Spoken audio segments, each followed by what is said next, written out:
You're gonna spend the holidays with your grandparents. Holy night. Okay, guys, so if I can ask you to introduce us to the Reverend and Mrs. Cornell. I'm ARETHA COBBS, and I'm married to the Reverend. Cornell COBBS? Yeah, for about a number of years. We have one daughter who left when she was 15, and we're being introduced at this point to our grandson, who's about that same age, whom we've never met. It's been a really strained and estranged relationship. Yes. Langston is a streetwise teen from Baltimore. You know, he's just a troubled young teen. I think he's related. I think he's relatable to a lot of teens in urban communities nowadays. And he's just very curious to know who his family is. He has a lot of questions.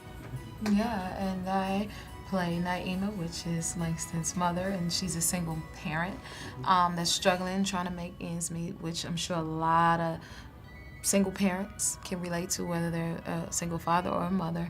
And she's struggling with her past, and also with trying to forgive her mother and father for something they did in her past, you know, so that's NAIMA. Hey, Ma. What took you so long? Ran into Kyle and Snoop. What's wrong?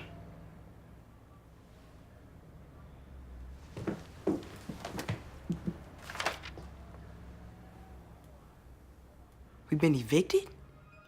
I just want to ask you about Casey as a director. Obviously, she has, you know, a couple of wonderful films under her belt, and she was also an actress before she was ever a director. She's very creative. How did that impact her working with you?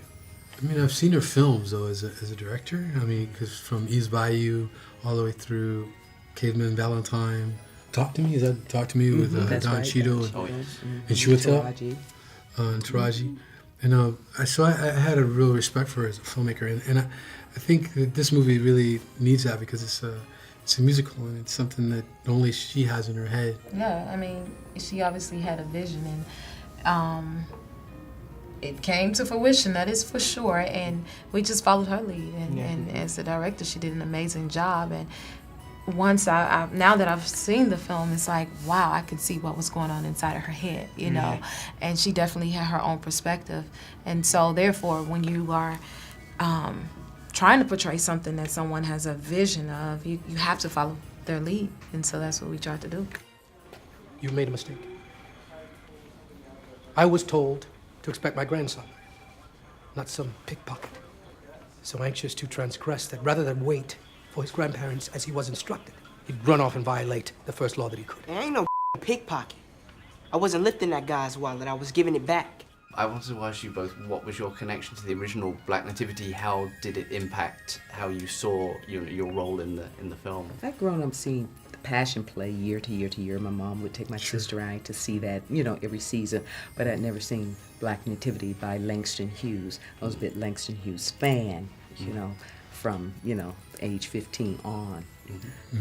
So Same for I had me. that connection. Langston Hughes, you know, he's a part of our history and Black history, and I've learned of him, you know, and heard his name growing up, but I've never been able to or looked into his work in depth, you know. What message do you both hope the film gets across? Just to, I think the main underline is the meaning of the value of family and learning forgiveness, and I think that those are the two main things, you know what I mean, and really bringing family back together on that Christmas day, you know, no matter what the situation is.